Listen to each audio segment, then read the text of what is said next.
you always remember your first, dead body, your first murder scene, this type of stuff, the crime scene tape at some of these scenes where you see the people in the white suits, but you mightn't necessarily know what goes on. You should see my internet search history. It's unbelievable. I actually think the guards would be called if you looked at my search history sometimes. He probably has their whole 10-year plan. Yeah, he might have a hole dug out the back too. Oh God! Welcome back to How I Drink. I am just reading, it's 199 episodes. Oh my God, We're one away from 200, guys. What the hell? What? That's mad. That's scary, That's isn't it? insane. How have we talked? I also can't believe it's nearly Christmas. 4 Mondays? No, not 4 weeks? Mondays. It can't be, is 5 it? weeks? It's 17 today. So 4 or we're 5 weeks to 5 Christmas. weeks, yeah. God. Guys, I'm skinned. It's going to be a very dry Christmas, okay? If any of my family are listening, you'll all get nothing. Nada. Bag of coal. Yeah, absolutely nothing. We were in Penny's. We were in London with Penny's. We were. Over the week. Too much Or fun. last week. So good. Penny strips always are. We've said that since we've started going on them, I think.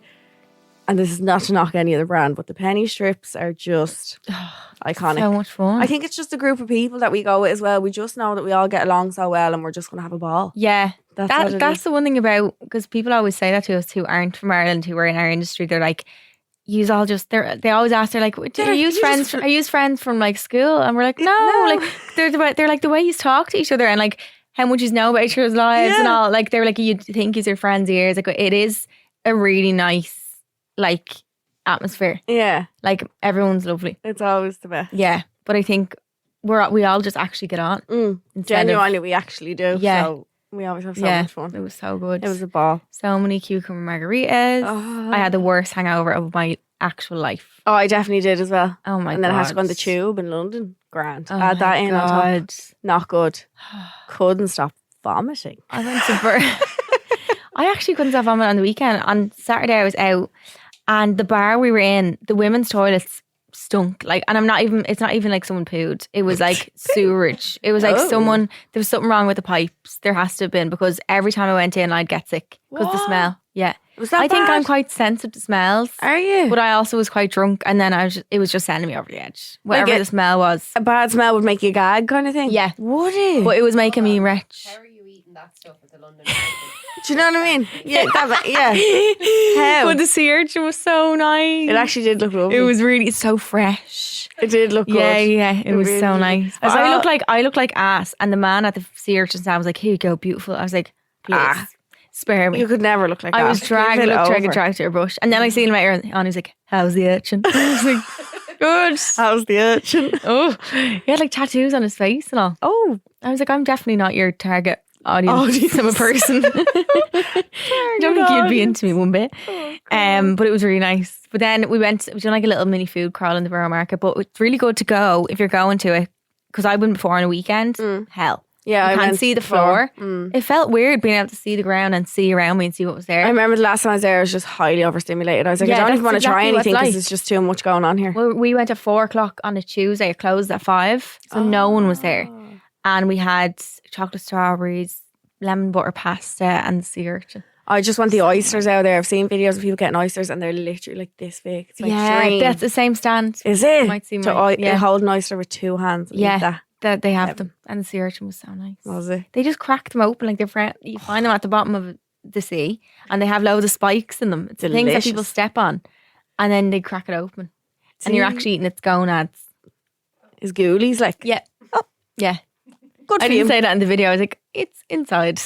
Loads of protein. Yeah, definitely loads. Really, of protein. really healthy. Yeah. Our live show's coming up as well, the 27th. I've nothing to wear. I ordered something actually. Did you? Yeah, I got a navy outfit. Okay. Just thought it's kind of Christmassy vibe without being too Christmassy. Yeah. Something dark. I need to order something. Something. Literally next week. What's wrong with me? I do this It's all next the week, time. guy. Oh my God. Yeah, I do this all the time. Next Thursday, you give me anxiety. It'll come together. It'll be fine. Yeah. We'll be grand. So November 27th, which is a Thursday, in UCH Limerick, we have Madison Cawley, Shane McCarthy. We have more special guests as well. We also need confessions for the show. So if you have any mad confessions that you have in life, anything, they're all anonymous. but please send them our way to homemydrink@goloudnow.com. Yeah. We won't out you, but we'll just out your confession. Yeah, you can just sit there and know it's about you, but no one will ever know. Yeah, you can just giggle along with the crowd and you'll be fine. Yeah, literally. But And we have a few more special guests as well. I think this will be a good show. Yeah, it will be.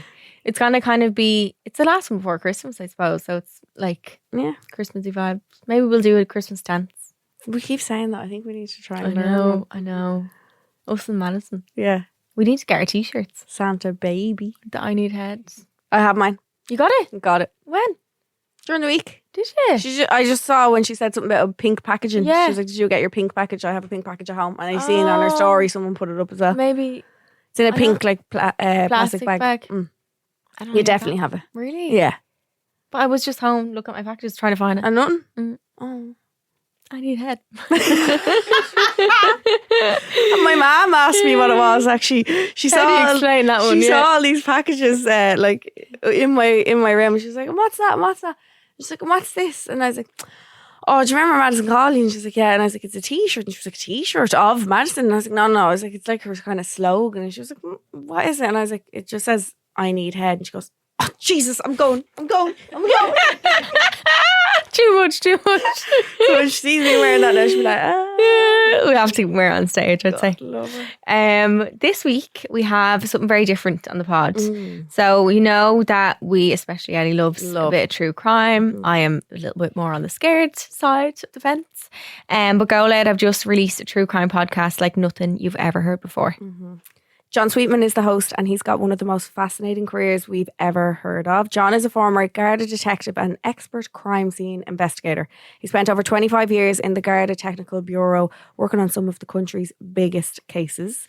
He's here to bring us inside the mind of an investigator and tell us what really goes on into solving crime. I was bet into what he was telling me. Yeah, it was very interesting. The handwriting stuff, he mentioned it briefly about like social welfare. Frauds. I was like, wow. That's how far they're going to look at handwriting and like everything, yeah. God, me forging my mum's signature when I was in school. Would hate to see John coming. In my homework journal, signed off. Your mum signed that? Yep. She did. Yep, definitely. Yeah, she's seen that. I forgot all my ingredients. I definitely did that in secondary school for years. Actually, I got my mum's signature down to a T for the last like 3 years in school. Yeah. So I signed my mum's. Very handy. Wouldn't recommend them. No. So we hope that you enjoy this chat. So John, for anyone who hasn't listened yet, what exactly is Lines of Enquiry about? What makes it different to other true crime podcasts that are out there? Well, as you say, it's another true crime podcast. There's certainly a few of them knocking around, but what we hope makes it different is that, you know, the level of authenticity in it, everything is fact checked, you know, so we try to be 100% truthful. And then with me having been in the Guards for 30 years and also been, you know, attached to the Technical Bureau, we hope it brings more of an insight into what goes on behind, you know, the crime scene tape at some of these scenes where you see, you know, you always see the people in the white suits, but you mightn't necessarily know what goes on. And what they do, yeah. And, you know, even like some of the cases that we've got for the first season, I was involved directly with a few of them. But even the ones that I'm not involved with, you know, I would know the general kind of procedures that are taking place, and I'm still kind of pinching myself that I'm doing this. Yeah, like, it's you know, amazing. It's mad, but yeah, like Lines of Enquiry, we just hope to get across, you know, these cases in an interesting way. Like, you know, we're trying to tell stories and also, you know, be mindful of, you know, the victims and the victims' families and stuff like that. But yeah, it's all, you know, we're trying to be as good as we can be, you know. Yeah, there's a different like world now that you're in from what you used to do, like day to day as a crime scene investigator. So what was a day like in that job? Like what would... Yeah, well, like I was in the Bureau, as I say, for 25 years. I spent 10 years in fingerprints, and being in fingerprints means that you can be called out to go to crime scenes, you know. So, you know, any day you'd come in, depending on whether it was your turn or not, like, you know, maybe a call would come in, could be for anywhere in the country, and, you know, they need a photographer, they need a mapper, ballistics person and a fingerprinter, and then you'd be away, like, you know. And, you know, depending on the scene, you could be gone for several days. And then even though you're finished up at the crime scene, you're bringing back exhibits with you. So you still have work to do. You still have stuff to, you know, examine and treat. And then you have to search finger marks. And if you've got idents and all that, you have to prepare charts for court and stuff like that. But even if there wasn't call-outs, we would still be receiving exhibits from all over the country for, you know, volume crime like burglaries and stolen cars and all this sort of stuff. Like on a daily basis, they'd be coming in. They all had to be treated for, you know, for fingerprints and searched, and as well as, you know, fingerprints lifted from crime scenes by local scenes of crimes officers. So even if you weren't away, you still have a ton of stuff to do, like, you know. I always wonder about, this is a stupid question, but about the fingerprints. Like, if someone who's never been fingerprinted before, if you catch their fingerprints, how do you find the person? Do they have to be a past like criminal for them kind of to be? Well, there's you know, there's various different reasons why somebody might be fingerprinted, and various different acts to be fingerprinted under, you know, and there's powers there for people to be fingerprinted if they're brought in for, you know, different crimes at a Garda station. People can get fingerprinted when they go to prison. Only some of them can be retained for a certain period of time, like certain sets of fingerprints, like prison sets, or maybe offences against the State Act sets of fingerprints. They can be kept, you know, whereas other ones have to be destroyed after a period of time. And like what you're saying about like finding fingerprints at a scene and they're belonging to somebody who's never been printed. Okay, you're not going to get a hit. You're not going to get, like, you know, an identification out of it, but those searched marks, like, you know, say fingerprints at a burglary or something, when they're entered on the system as a search, they're retained on the system. So as well as, you know, looking at crime scene marks, all that sort of stuff, every day sets of fingerprints are coming in from all the Garda stations and prisons and stuff like that to be put onto the system. And you like get a match then. Not only do they check to see if they've already been printed, so you can file all those prints together, it also runs a check against the unsolved crime scene marks. Okay. So you could get what they call reverse hits then, you know. If somebody's never been on the system before and they're, say, a prolific burglar, and finally they get nabbed for something and their prints go on the system, and you might get a load of reverse hits. Yeah, you know? And like track them back to all the past crimes they've done. Yeah. Wow. It's fascinating, I think. You are an expert in fingerprints, handwriting and document analysis. How can you tell something apart? Like something so small as the way you write a letter. How can you determine things like that? How do you identify a suspect from that? Yeah, well, it's not based on, like, you know, you wouldn't be just looking at their A is different. I used to always get cases in where a fella would be like, oh, I think it's this guy because the A looks the same. And I'd be like, well, what about the other 25 letters, you know? Yeah. It's not just how people construct the individual letters. Like a letter will be written differently depending on where it is in a word, or maybe depending on what letter it's joined onto, say like a TH and all that sort of stuff, you know. So the whole thing with handwriting is, what you're looking for is to get a good idea of a person's, is it the level of natural variation in somebody's writing. Okay. So if you've got enough writing, you know, what I used to do and what most handwriting experts would do is you're sketching out the different variations of each letter. You know, like they might have several different ways of writing a letter. Some of them might be, you know, more unique than others, like, you know. So at the end of that, what you have is a good idea of the degree of variation in somebody's writing. Because we're not machines, we don't write the same way all the time. Yeah. You know, and it's different. Every case is different because you might have a really simplistic type of block writing or whatever, or you might have really fluent cursive writing and all this sort of stuff, like, you know. So you can only compare like with like. So if I had block writing that comes in as a, you know, an anonymous letter or something, and the suspect's writing is in joined up, you can't compare them because you're not comparing the same styles. Yeah, different. You know, so what you have to do, what you have to have is, like, you know, you have to have a sufficient amount of writing to compare, and also they have to be in the same style, you know.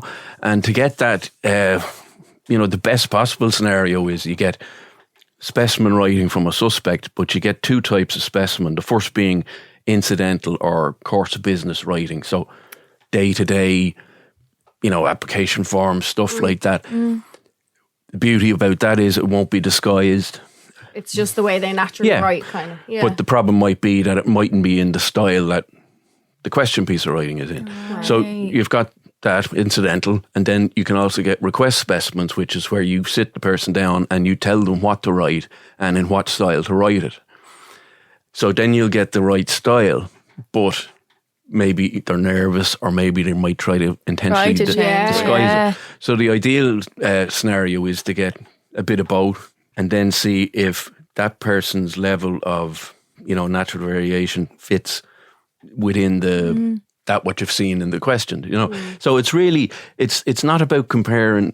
Well, it is about comparing letters, obviously, but it's really more of an analysis of variations of how they write, kind of. So, like, I found after being, a fingerprint expert, where, if you've got good fingerprint evidence, that's it. It's black and white. Yeah. It's, there you go. Handwriting was much more, you really had to sell it more. You had to get across why you thought that there was, evidence to say this was written by the same person and all that sort of stuff. And sometimes you just don't have enough material. You can only give a limited opinion, or maybe even an inconclusive, Like your fingerprints are your fingerprints. They are black and white. Yeah. You can't change them. Whereas writing, I can understand how that might be a little bit harder to kinda. So sometimes if you're dealing with a case that might be an older case, like, historical, whatever it is, you have to try as best you can to get specimens that are contemporaneous, is that the word? Written around the same time. Okay. Because can't people compare things like from one end. Well, especially like with younger people, if you've got something that's somebody wrote when they were 12 or 13. Yeah. It's not going to be completely different. God. Yeah, like say every case was different. So unlike fingerprints, handwriting isn't a standalone form of identification evidence. It's a supportive evidence, but it can be equally as good, like, if it's a good, depending on the case, depending on the material. Was there any cases that you worked on? I'm sure you've had so many that have really stuck with you, because I feel like probably as a guard you have to reach some level of desensitizing yourself to things because you see so much. But was there anything that stuck with you that you will never forget? You always remember your first dead body or first murder scene, this type of stuff, But funnily enough, the ones that I remember more were probably the handwriting end of things, Really? Now, I was lucky in some regards when I was going out to scenes. Like, I went on far, less scenes than some of my colleagues. Like, it just depended on the way the jobs fell, or if you were available, maybe you were in court or something like that. Dealing with younger people, like, I was lucky in that, I've only one or two cases with kids, I do remember a fatal fire in Limerick, all right, where this fella poured petrol through the letterbox and, set a fire, and there was a good few people in the house because they were having sleepovers and stuff like that, and they all got out, but one little girl was kind of lost in the confusion, and she didn't get out, and I remember when we arrived down at the scene, it was there was very little in it for me because the place was destroyed. You're not going to get fingerprints really. So I was just assisting with the ballistics person and the photographer and that. But we saw out in the garden where when the fire brigade had cleared out a lot of stuff, like when they come into a house, they're just fecking stuff out windows, and dousing it down. But the mattress was there, and she had lain on the mattress, and it was just this little patch. You could almost see in the shape of where she'd curled up, and she died not long after that. So that kind of stuck with me, even though I didn't see the poor devil or anything like that, But so that one kind of stuck with me. But some of the handwriting cases, because somebody's handwriting is very personal, it's a very personal thing, And when you're examining writing, especially, the person is dead, so. I've done numerous suicide letters and stuff like that. I was going to say, is the handwriting you mean letters left by people, notes left by people? Now, sometimes it might be just a short scrawl thing, maybe there's alcohol or drugs involved, but other times you could have pages of stuff. Really? And really neat and thought out, and they've thought about everything, and they're, what to do with this, what to do with that, what to do with the family dog, all that sort of stuff. And then like just after they finish this, that they're after killing themselves. Although no crime has been disclosed, the writing still has to be proven. So you get the question note or whatever, and you get some specimen material belonging to the person, because it might be needed in a coroner's court or something like that. And I did a lot of those, and I did one there. I can't remember the names of them. It's not that long ago now, but where this fella killed his wife and his 2 kids. But I was examining this letter written by one of the kids, she was 12, I think. Yeah.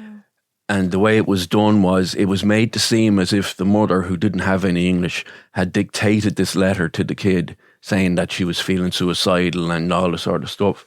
So that when they were found, people would think, oh, the mother killed the kids and then herself. Wow. But it was actually the father that had dictated this letter. I remembered that. Was that not that long ago? No, it's only a couple of years ago. Yeah. I should remember their names, but I just can't. But he had dictated the letter to the little girl, and, wow. I was ready to go to court for that. Obviously there was another mountain of evidence, but he killed himself in custody then. So I didn't get the chance, But like those ones stick with you. And I done another one as well. Girl up in, I think it was Donegal a couple of years ago, Jasmine McMonigal, and she was beaten to death by her boyfriend. But she had written a letter to him just a couple of weeks prior to that, saying she wasn't going to stand for it anymore, and she was being really strong about it, And then he killed her, And I had the letter there, and you're kind of reading. It's almost like it's like a bit of a time machine, because you're in a snapshot into this person's brain really at that time, and whereas the content of writing generally isn't of any importance to me as, a handwriting expert from an identification point of view. Mm-hmm. You can't help but, absorb some of the content, like that stuff, Of course. But those are the ones that kind of stuck with me a bit more, because I know what you're saying about being desensitized and stuff like that. There is, to some extent, like with anybody working protect yourself, kind of like a little bit. Like anybody working in the emergency services, or nurses and doctors and all that. You do get that initial shock to the system when you go into a nasty scene, but very quickly the work takes over. You're there to do a job. Yes. And, that's what you do, and, you could be at that scene for several days. Okay, the body won't be there for several days, but, it's just, you get on with it, and I know in a lot of police forces around the world, or forensic units, people are only allowed to serve a certain amount of time in case they get, too much of this stuff pressure, or whatever, okay. But here, certainly in the technical bureau, that didn't, that wasn't a factor. And the beauty about it was, you had so many people there with decades of experience. Yeah. So you were always picking something up and learning something from somebody, and it might be just a little tiny thing and it'd stick with you, whereas if you're constantly rehashing staff every 3 or 5 years and retraining them, but it was the amount of, combined experience, which was great, Wow. And then for the listeners, obviously, who listen to true crime podcasts, I feel like they're only getting bigger. Why do you think are people so drawn to that and love listening to true crime? I'm obsessed. And hearing about Ellie listens to it to go to sleep. Yeah. If you looked on my YouTube, you'd think I'm a serial killer. Yeah, me and my sister, I swear to God. Oh, you should see my internet search history. It's unbelievable. I actually think the guards would be called if you looked at my search history sometimes. I don't know, and it's not going to go away anytime soon. It's only getting bigger, if anything, I think.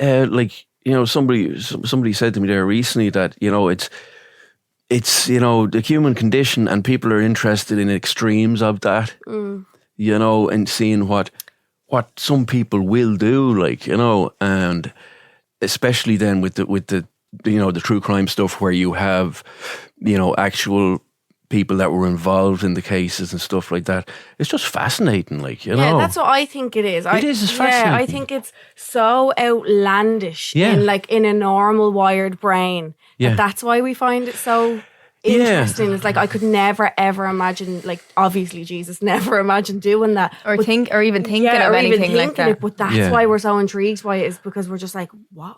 Like, how? And I think maybe is there a bit of it in it that, like, you know, if you look at these things with terrible stuff happening to people, you're kind of like, well, it's not me. Like, you know, you feel a little bit better about yourself because your life hasn't been, you know, upended or whatever. Yeah. I don't know. It's just, it has is to be a fascinating. science behind it somewhere. I do think it kind of unlocks new fears in me, though, when I hear certain things. Yeah, because I'm like, God, I never even thought of that being able to happen. And now it's like a new thing where it's like, that's in my head. It can happen anyway. That can happen to anyone. Yeah, well, I watch a lot of them myself now, but only the procedural ones where you've got, you know, police or whatever talking about what they did, mixed in with, you know, family and survivors and stuff like that. But I don't watch any of the CSI stuff or anything like that. No. Did you watch Jeffrey Dahmer? I did, yeah. I loved that. And I wish I could delete that out of my brain. Jeffrey and Dahmer was rewatch it. good, but I thought the most recent one, Ed Gein, Oh, did you like that? I thought it was brilliant. I couldn't get into it. Yeah, and no, we see what I picked up on it was I'm a mad movie fan. Okay. So with the Alfred Hitchcock stuff and Texas Chainsaw Massacre, Silence all of the tied Lambs, into it. I loved it. Yeah, I did watch it, but I couldn't. Something about it, I was kind of like, I'm finding it really difficult to. I do like all the true crime stuff, though. I like seeing people. I like seeing. Jeez, I should be in the. Honestly, you're in the characters. Yeah. I love seeing like the real things behind it. Like I find all that fascinating. The other one of that, the Menendez brothers one, that was good. Oh yeah, That was good. I didn't watch Yeah. that. Did you not? No. Yeah, I just get scared. that was good. No, it was good. Yeah. Yeah, they're interesting ones. You recently had an episode out for the Midlands letter case. For people who haven't heard about that yet, what is that? It was one of these things that nobody heard about. You know, probably because, you know, there was no real kind of overt crime, thanks be to God, involved in it until, you know, he was finally caught. But, you know, that kind of snowballed because it just started with, like, I got a letter in to examine just any other day at the office or whatever. But this one had 23 pages in it, and it was constant, really, really, you know, explicit sadism stuff. He was going to, you know, abduct, torture, rape, kill schoolgirls, college girls, all this sort of stuff. And like to keep that up for over 20 something pages and, you know, listing all the implements he'd gathered in his torture chamber and all this sort of stuff. Wait, was this letter sent to you? Well, it came to me to examine. To examine, yeah. That one was originally sent to the Athlone IT. What? And, you know, there was nothing else. Like, I couldn't do anything else with it. I checked it for indentations in case there was any, if, you know, invisible indentations from previous pages. Sometimes you can bring stuff up that can help in identifying the writer or whatever. But nothing happened with that. It got sent for DNA, for fingerprints.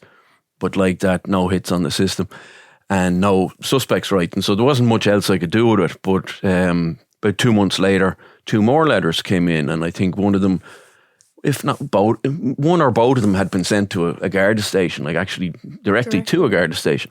But they came in for examination, and the minute I opened up the evidence bags, I was like, oh, I know this writing. You know, I know this thing. And I went back to the earlier case, and I was like, yeah. So now I had 3 letters, but they'd all come in from 3 different Gardaí in 3 different Garda stations.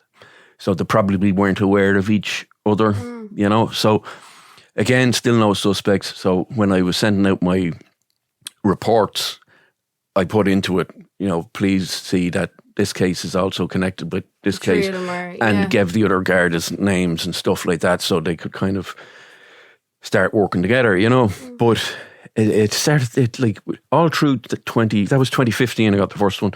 Got the second 2 early 2016, and all the way through 2016 and into 2017, like, the letters kept coming, you know.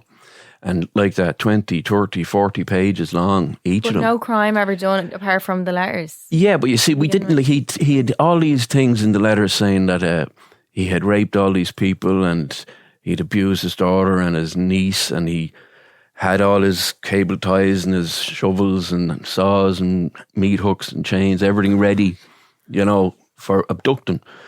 And he even had like listed out the times it would take to drive from A to B, how long it would take to find a suitable He girl. basically had it all He had planned, it all just ready without following through. all ready to go. Like, But and it was just the threat of it, obviously. it was the threat of it. But then after that third letter, I thought to myself that this guy is so prolific that maybe we've got more of these here that I'm not aware of. Yeah. So I went back through all the records. We kept handwritten records of everything going back decades, and eventually got a case from 2004, which was 12 years prior, and more writing like that. Same guy, same writer.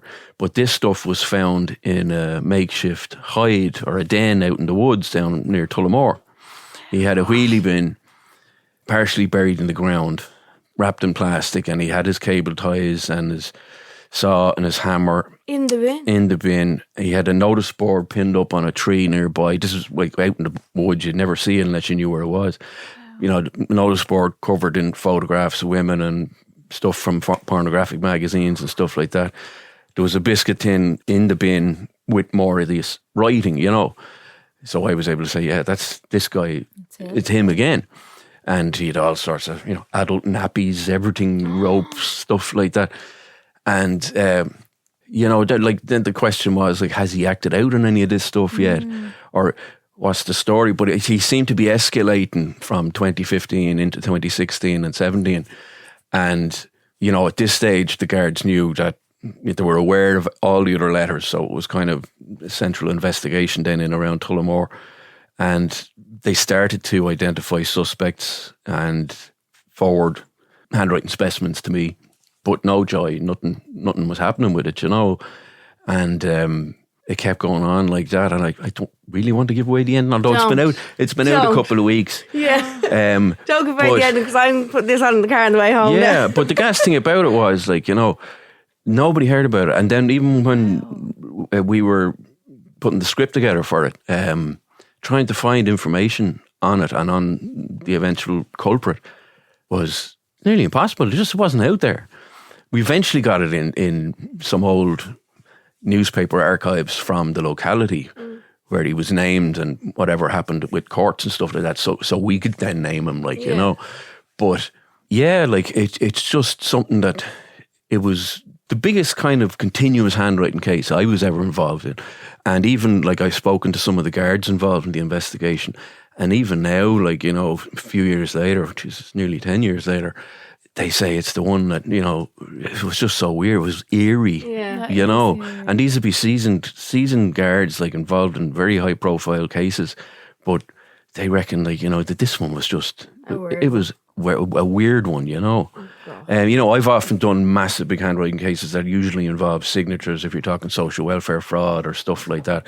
But this, the amount of writing in it, it was just the volume of it and the fact that it went on for so long, and it was the content was so disturbing.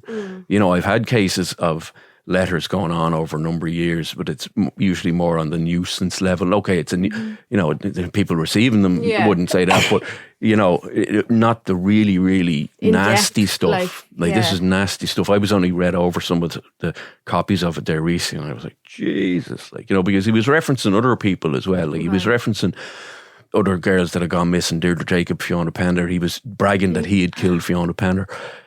He had pictures cut out of two other Irish women that had been killed abroad, Karen Buckley and Jill Marr, and saying that what they suffered would have been mild compared to what he'll be doing to his victims and this kind of stuff, you know. But yeah, like fairly early on, we kind of reckoned that he had to be an older guy, you know, like myself, because people don't write that much anymore, you know. And probably that wouldn't even have been something I would have thought of. Yeah, but probably not tech savvy either, like cutting stuff out of newspapers and magazines and sticking them in, you know. But it took a while to get him, and a little bit of luck involved in it as well. But it was great. It was a great case to see to the end, like, you know. But if someone hasn't done a crime, I need to listen to it. But, like, if they haven't done it and they've written all them letters, how can they get much time? Like, if they've just all they've done is written, and what they are gonna do or what they maybe have done. Yeah. Well, you know, I'm not giving it away or anything like that, but he got a substantial sentence. Oh, he did? Okay. For a number of reasons, because he was talking about doing all this horrible stuff to, underage girls. Yeah. And some of the material he had underage girls in it. Oh, God. So then you're straight into charges to do with child pornography, which are, which is huge, yeah. fairly strict, as well as charges under the Postal Services Act, like sending and sending and distributing obscene stuff. Yeah. But there was psychiatric reports done on him and all this sort of stuff. Like, so he got a hefty sentence. Like, I was even surprised at the sentence he got. Like, Wow. So you're obviously revisiting cases through the podcast that you've worked on. Is it weird going back and also like finding out new information that you might not even have known at the time? And how was it revisiting them in general? Yeah, like it's been very interesting. Like going back to the ones that I was involved in, obviously, and I have pretty good memory for things. And then, like all guards, a lot of written notes and stuff from the time. But in going back to those cases that I was directly involved in, I've also got the team, the GoLoud team, looking into stuff as well and doing fact checks and whatnot, and maybe finding out little bits and pieces that I didn't know, like maybe the background to the victims and stuff like that. So like people working my side of the crime scene tape are involved in the incident and stuff like that, and maybe not as much into the bigger picture of the person, and and finding out all these little things has been fascinating. Plus, as accurate as I'd like to think my memory is, everybody's memory is fallible or whatever. So I have been speaking to some former colleagues of mine that are now retired, and they've come up with little bits and pieces, little nuggets of information that are great as well. And they mightn't be like case breaker things, but they're things like, oh, geez, yeah, I do remember that. Do you remember how hard it was to take that photograph of that finger mark? And I was like, oh, yeah. And, it unlocks a memory. It unlocks a memory. And it's brilliant, like, going back to these things, because, at the time, like, when you're working these cases and whatnot, like I say, you're kind of desensitized in some sense, and you're constantly thinking of the end goal, which is getting your evidence right in case you're needed in court. I don't have that pressure anymore. No, so I'm free to dig into stuff and, go off down the rabbit hole. Yeah. And, some of the up and coming episodes in Lines of Enquiry are like that, They're cases that I haven't been involved in. Wow. Maybe only in the periphery or something like that. And there's one or two of them that they've just got their hooks into me, like, and ones that I hadn't really known about because they're well before my time, and I'm like that Googling away, like, there's internet search history, about what's left of a body after 30 years and all this sort of stuff, like, but I'm finding it great, like, and it also brings back that, when you're in the job, you kind of take it for granted what you're doing.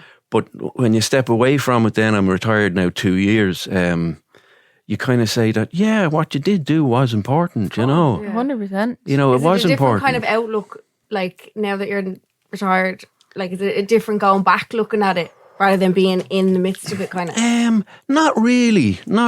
And I'd say, like, most other ex-bureau people would be the same, like, like the guards in general. You'd still have that mentality. You still have it, like, you've had it for years. There's certain lingo, certain way of talking about things, whatnot, which is great because you can meet any mule, as we call each other, and strike up a conversation and start bitching about the same things. And you don't know each other. What you all call each other? Mules. Oh my God. Because it was great. All the lingo now, sure. Because I rang, I was like that. I was trying to do some research for one of the other team members on one of the up and coming episodes. And I was ringing around Garda stations, and I rang one Garda station there last week, and I said, "How you doing? I was a member myself, like, and I'm doing a podcast with GoLoud." And he says, "Oh, jeez, I was listening to that on the way in this morning." So straight away, I knew I was on the pig's back. Yeah. And he's going to do his best to get back to me with a bit of info, But it's great like that because for up until I got involved with the podcast, it was almost, that's it, it's gone. You know, Yeah. that 30 years is gone. Yeah. But now it's kind of come back a little bit, you know. It's still a part of your, because it was such a big part of your life, so it still is now. Yeah. And it's good to kind of get back into it, you know. And for anyone of our listeners who wants to listen, where can they listen to Lines of Enquiry and what can they expect? Yeah, well, to say it's a new GoLoud original. It's on Spotify. It's on GoLoud site itself, or anywhere you get your podcasts. You know, I think now tomorrow the 4th episode is out, and we've 4 more to go in season 1. As I say, a couple of them are more historic cases, and some of them people might be aware of. But yeah, we just hope to put them out and do them as, you know, do the stories justice, like, you know, and keep it entertaining at the same time. Yeah. But yeah. John, thank you so much for coming on. Well, thanks for having So me. interesting. John. Thank you so much.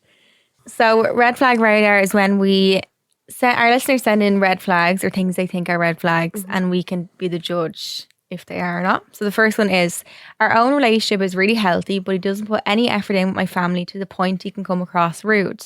He's not close to his family, so I'm not sure if he just doesn't get it. He's not close to his family. Okay. Is it a red flag? Red flag. I feel like when someone's like not Close with your family. you know, if they don't make an effort and like your family think they're rude, then that's a red a big flag. red flag. Yeah. To even not try, do you know what I Yeah. mean? Like you're not saying you have to be best friends with your family, but to not even Make an effort. make an effort to the point that you literally come across as rude. Yeah. We're saying red. He's not close to his family, No. so maybe like that's just He doesn't know how to be close he to his doesn't family, know, Yeah. you know, or you know, I'd say it's a tiny red flag, but Yeah. Nothing I major. don't think so. Like if he's not close to his family, then probably just the way he's used The to way it. he you is, know, yeah, the way wired he that is. way. Yeah. John, you're nicer than us. Yeah, We're like God. rats. Yeah, we're brutal when it comes to this. We already kind of touched on this one a little bit. We'll give it to the listeners again. So we've lived in our house for 3 years, and the man still doesn't know how to use the washing machine. Oh, that's not a red flag at all. That's John's gonna be biased here now and say they're all but they're living together. Like, so what's the problem? You know, like I mean, I didn't know how to use the washing machine up until about 3 years ago. Stop that. Well, it's all these settings. You can't just push one button. You know. And then what happens is then my daughter cuts the labels off all her clothes because she doesn't like the labels on them, you know. Yeah. So I don't know what. How to wash it. No, I know what's dark and what's white. Yeah. But then when it comes to the dryer, she's had the labels cut off them. And so I everything's don't know what to shrunk. do. Everything's this size. You know. God. Has he been told, you see? If he's not been told how to use it. But should he not have initiative to learn himself? But he's probably doing everything else. Like he'd probably bring the bins out and Well, yeah, if the jobs are split and he Yeah. doesn't, that's not his job. Because I think jobs should be split. I don't think it should all be left to one Oh, person. absolutely, yeah. But if that's not his job, I wouldn't know how to use it either then.